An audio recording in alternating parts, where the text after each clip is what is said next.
Thank you all for joining us this morning. Just wanted to give you an update on the governor's leadership team on homelessness. I know that there has been some questions about whether the team has been disbanded or not. I just want to make it very clear that we continue to meet. We're not meeting regularly. It's really on an as needed basis as issues come up. Um, we have gone through and we did want to give you an update on the situation in Kaka'ako, as that really has been top of mind for many. Just wanted to thank the city and county and the federal partners and state partners. I do believe, and we can all, I think we all recognize that the program in Kaka'ako really went well as we had expected. A bigger challenge, I think, than I think it's just a testament to when we work together and we pool our resources, we can be successful in moving forward.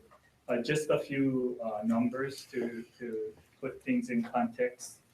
More than half, 158 of the individuals that were identified in the data assessment at Kaka'ako have been placed into shelter, and that includes 25 families, which represents 54% of the total population, and 80% of the families have been placed into shelters. So they definitely are off the streets in a better situation where we are in position to provide them services that will help us move them permanently out of the state of homelessness. I just really want to reiterate that this is an effort, and I do believe that the success really is because of the state, county, and federal government and legislators being willing to make it a priority and make sure that we can work together to make progress in Kaka'ako. And with that, I just wanted to ask Roy Aminia, representing the mayor, to kind of give his perspective on that activity. Roy? Thank you, Governor. Yeah, I'd just like to echo what the governor said. This was a team effort. It involved all the agencies that he mentioned.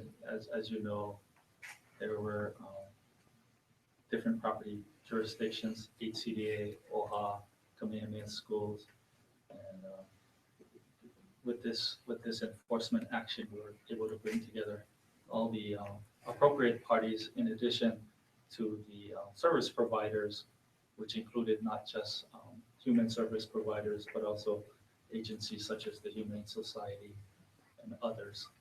So the Sheriff's Department, the Police Department, everybody came together. I think you folks were out there almost every day during the enforcement, and you, I think, witnessed the fact that it not just went execution-wise without a hitch, but also we kept it so that it was not only not violent, but also that the homeless persons that their dignity was maintained. So we congratulate the governor for convening the homeless leadership team. We continue to want it to thrive, because this is just the first step in this statewide crisis. Thank you. Okay. Scott, do you want to give comments on the HCD Kaka'ako update? Thank you, Governor. I just want to echo that I really believe this was a team approach. State, city and county government, federal leaders, and our nonprofit service providers really coming together to collectively address the encampment in Kaka'ako, Makai.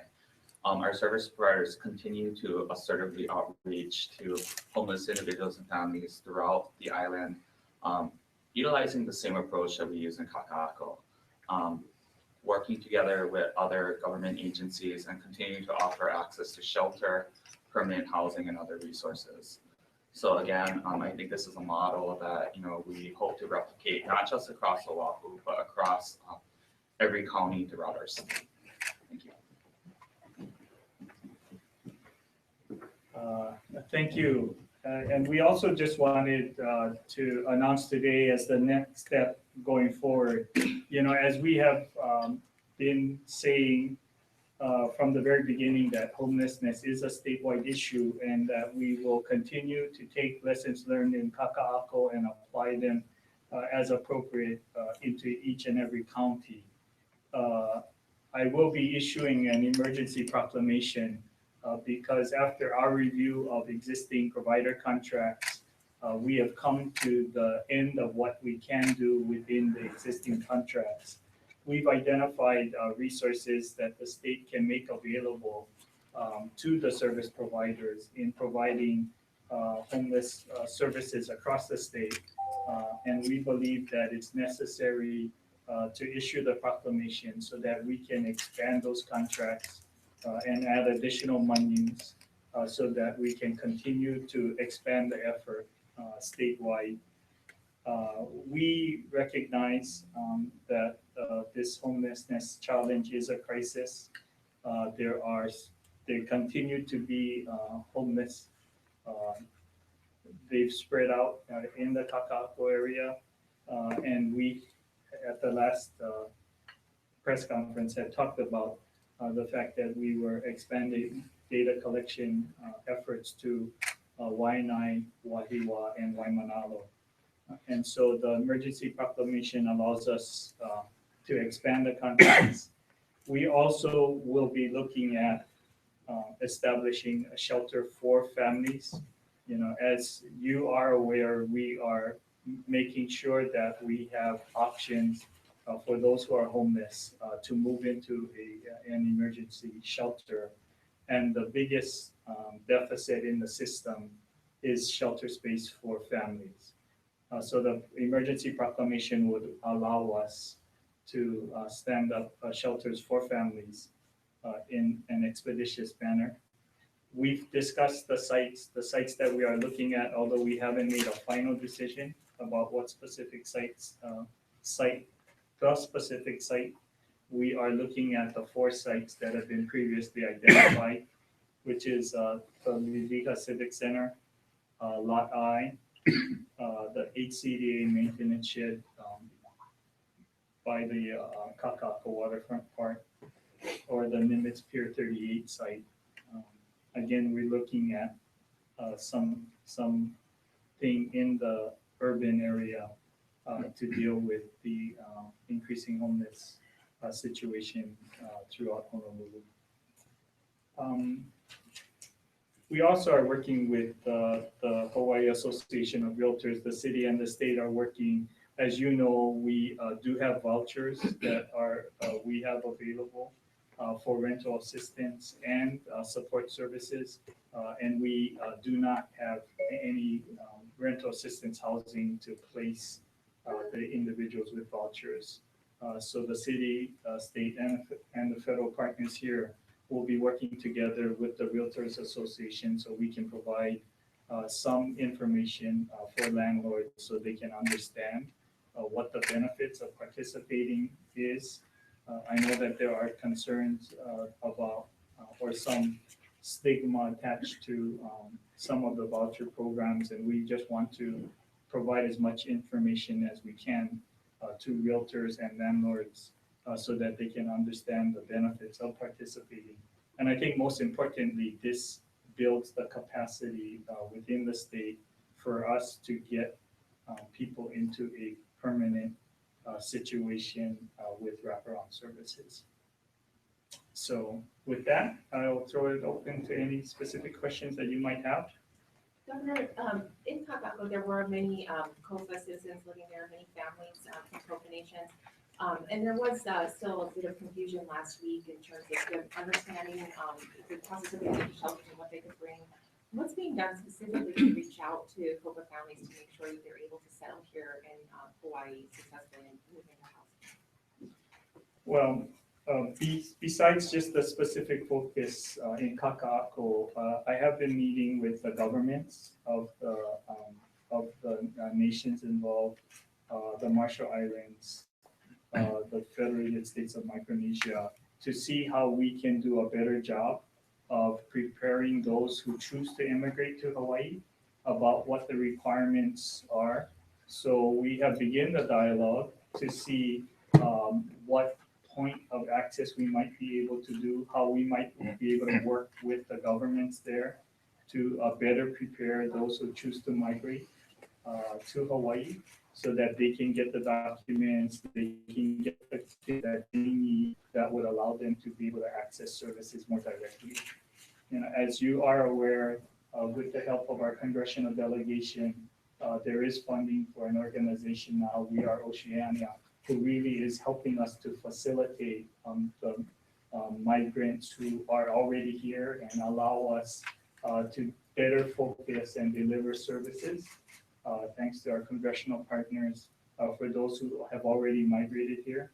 We continue to work with We Are Oceania and have all the state, county, federal departments work with them to do a better job of outreach once the migrants are here. And then again, I am talking with the governments and seeing how we can cooperate and work more, making them aware of what the situation is for some of the migrants. Just want to reiterate that some migrants do assimilate and perform and integrate into our community very well, and some don't. And we do know that we want to make an effort to assure each and every migrant the opportunity to be successful. Just following up on that, are there enough interpreters at this time employed by the state and city to assist in the outreach efforts? Well, I think that we have a challenge in identifying interpreters. I think that is the same situation with every migrant group and every group of immigrants. We always have a challenge in trying to provide interpretive services. And that's some of the things that we are discussing with We Are Oceania in terms of trying to identify those immigrants that can provide those kinds of services who are already here.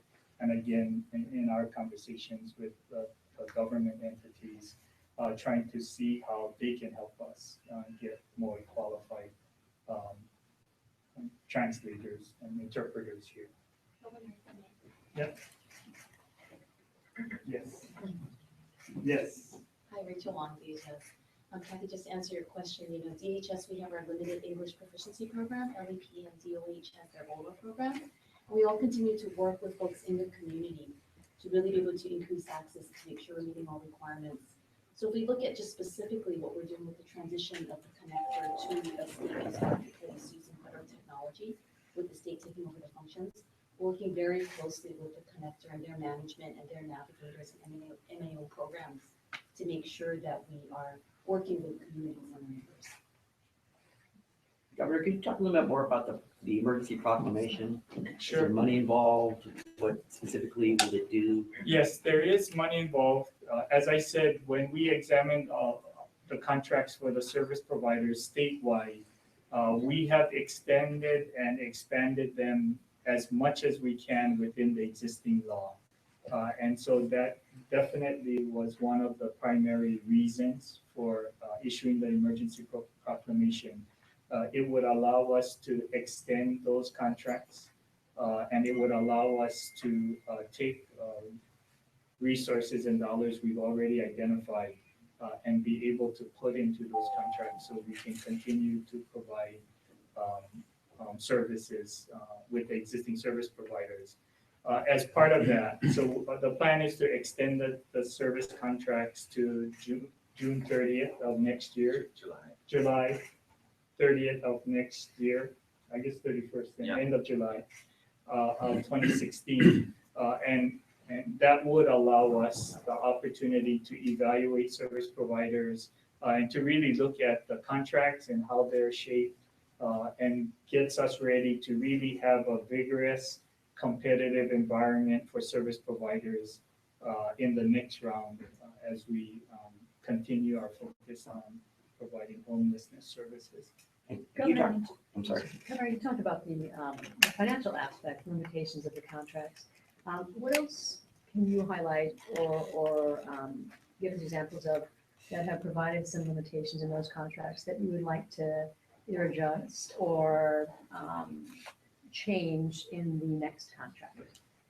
Well, I can turn that one over to Scott or Rachel. I do think a couple of things just off the top, and then I'll really let Scott talk specifically. But there were some of the ways that the contract was structured about how they receive payment and what the criteria was for payment.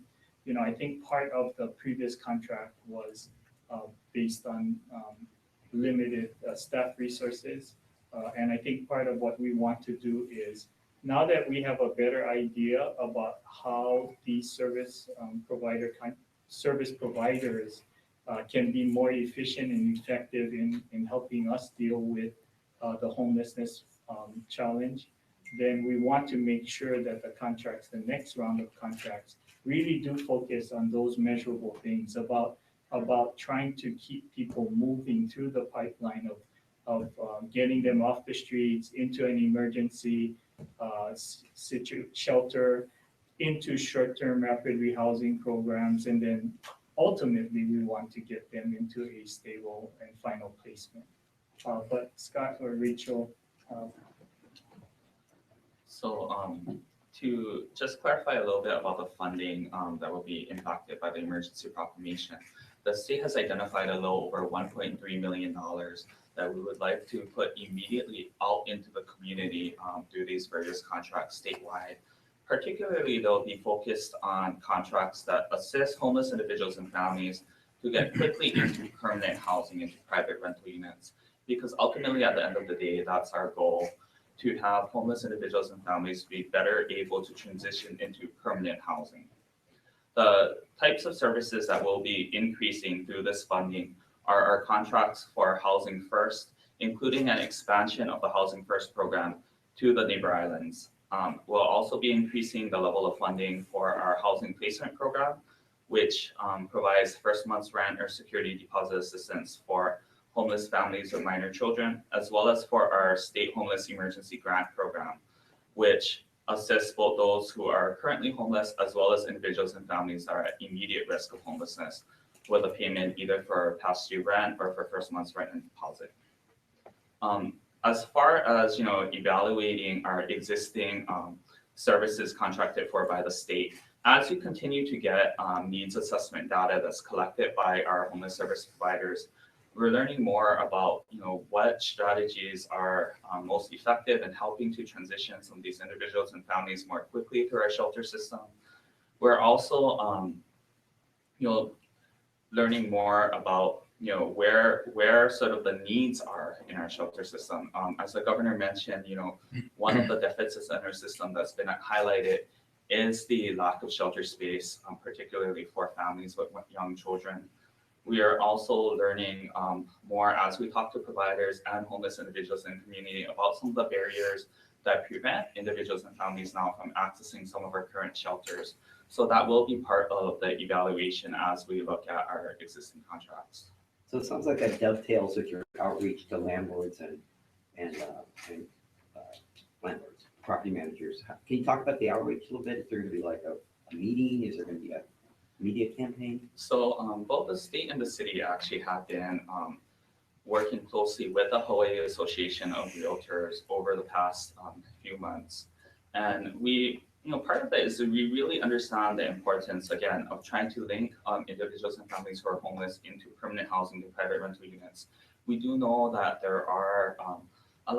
there's a lot of misinformation, a lot of misperception and misunderstanding about the homeless population. And we're working with the Association of Realtors to really better educate local landlords and property managers about, some of these misperceptions, as well as the services that our homeless service providers can offer.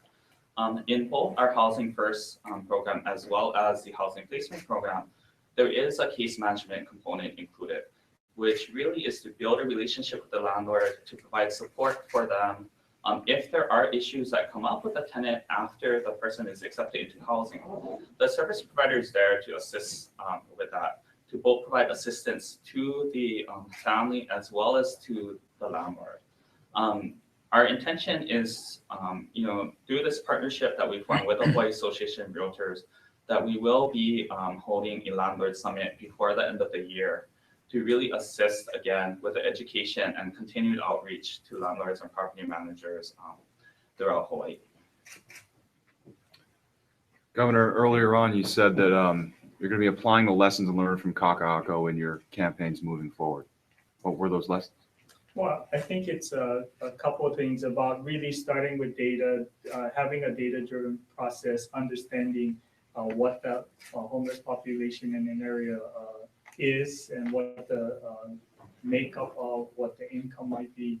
And I think most importantly, what kinds of services they would need. And so that's where it starts. And then it's really about looking at the continuum of shelter requirements, assuring that we have a space with service providers to get them off the street, making the system work. So ensuring that we have space in rapid rehousing programs, and then ultimately, as Scott had said, working with the realtors to get them into a permanent housing situation. So it's really getting the system to flow, to work people through at each step, leveraging the city, county, federal, state partners and the resources so that we can maximize the opportunity and benefit that we all will receive as a community when we coordinate and focus the resources available at all levels of government. Anything to add, Scott, on that? I think also, we're learning about, again, some of the perceived barriers to shelter, such as the hours of shelter operation, some of the documentation that's involved, and to some individuals and families that can create barriers. So again, as we're reviewing our existing state contracts, those are things that we're taking into consideration. I think one of the best lessons learned, is that when the city, federal, and state leaders can work together, that we definitely can be more systemic and focused on addressing the problem, and we can see rapid improvement in the situation. Proof's in the pudding with the coordination on those multiple levels, obviously, and what would happen at Kaka'ako. But if this is still an existing emergency situation warranting a proclamation of such, how then does the committee decide to meet, and what warrants a situation to have everyone get back together again? I think that there's a general agreement amongst the leadership team that we will meet as needed. As I said, emergency proclamation was a result of us looking at the needs and what the situation is and what specific action we would be taking. As we collect data on Waianae, Wahiawa, Waimanalo, we'll be taking action on those things. As I had announced at the previous meeting, I have been in contact with the mayors in the other counties, and Scott will be going out and outreaching and talking with them about the lessons learned here. As you heard, one of the primary reasons for the emergency proclamation is so that we can expand the contracts statewide, so we can begin to get service providers and work through, again, what we learned in Kaka'ako and apply it in each and every county. Governor, you said about half of the 158 in the area have gone to shelters. As far as you know at this point, where have the other half gone? Well, we do know that some of them have moved into other parks, in Kaka'ako, and some of them we see appearing elsewhere. I think that we know that we're not going to get 100% success with every homeless person, but I do think that those homeless in Kaka'ako are fully aware now of what their options are, of what the service providers are. As Scott and Roy had mentioned, that we are learning a lot as we proceed through this. The county, in terms of enforcement, as they are implementing their programs to expand shelter availability, they're identifying some of the barriers and challenges. I think one of the best parts of the leadership team is that we are learning together, and that once something that the county learns or the federal government partners are learning, it's being shared, and we all benefit from that sharing of information. So, we do know that it's not a quick fix or a panacea that suddenly homelessness will disappear. It is still a state of emergency in the sense that there are thousands of our members in our community that continue to be homeless, and that we are applying lessons learned to make a bigger impact. Governor, your outreach to the, or your message to the landlords, is it going to be the same as the Housing First model on the mainland? Wraparound social services, guaranteed monthly income, extra deposits, somebody to call, all that? Or is there something new that's right here? I think it's, modeled after what's worked in other communities, but we also know that the level of service really differs depending on, the subset of the homeless population that we're dealing with. From the data, we know that, there's a percentage that really needs that more intensive continued housing subsidy as well as intensive case management and wraparound support.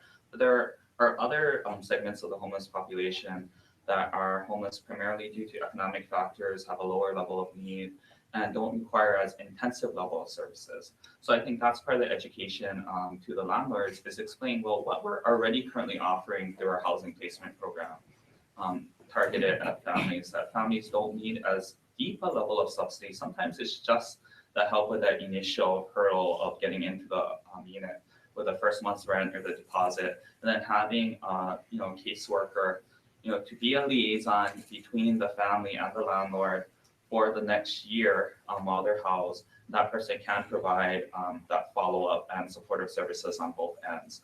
So I think it's really modeling, what's worked in other communities, but what we know is working and is effective here in Hawaii through some of our existing providers. So I think that's really what we're trying to do through the partnership with the Association of Realtors. Are you seeing any backlash at this point in that area? I mean, we really heard up to this point about the damage, physical damage in the area, the pipes broken, cars being keyed after certain incidents, the PCs. Have you seen any backlash at this point? And I would imagine the next step still is to fix a lot of those problems physically. I mean, we are working with all the landlords. We do know that the situation in Kaka'ako was not a good one.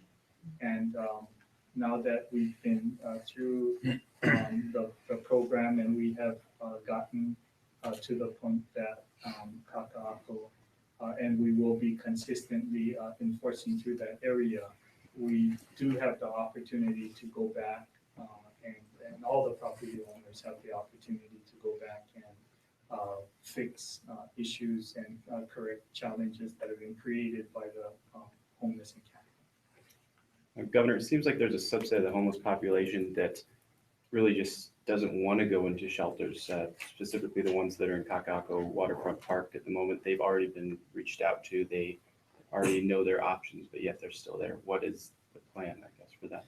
Well, I mean, I think we will continue to work with that. As Scott had said, one of the lessons learned, and we continue to learn, is trying to understand why is it that they choose to be homeless rather than moving to a shelter.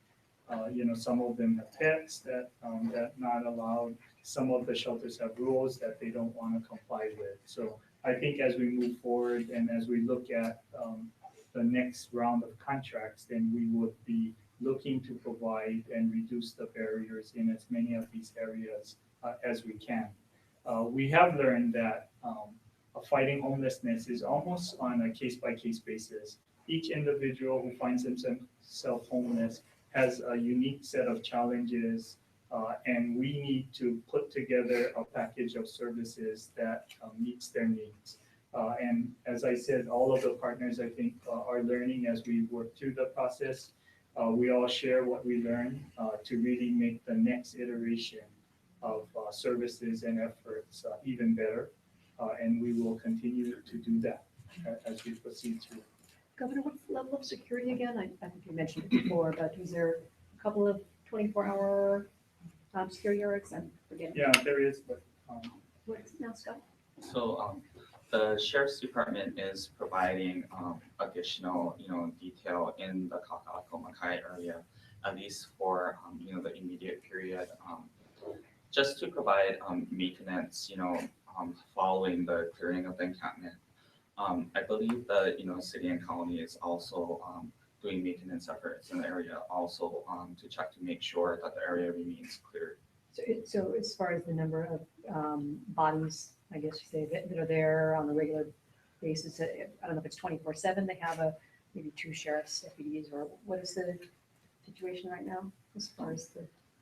I believe that there was additional sheriff's detail provided. I can get specific information and Later. follow up.